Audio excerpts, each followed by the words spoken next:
Welcome everyone. In today's video I'm going to show you how you can put an image in shape in Photoshop.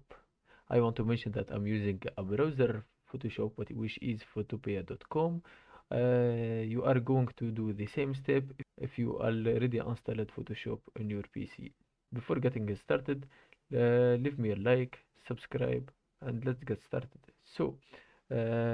First of all, open your Photoshop, the same as Photopea website.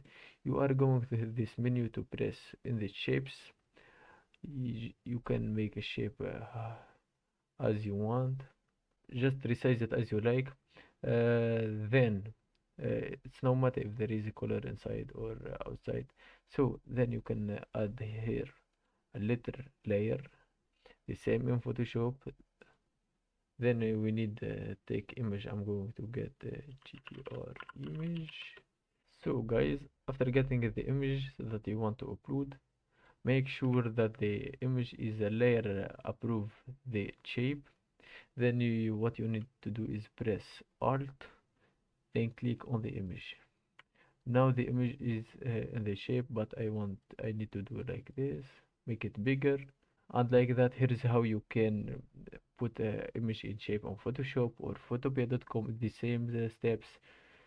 I hope this guide was helpful. So if you want, give us a like. Goodbye.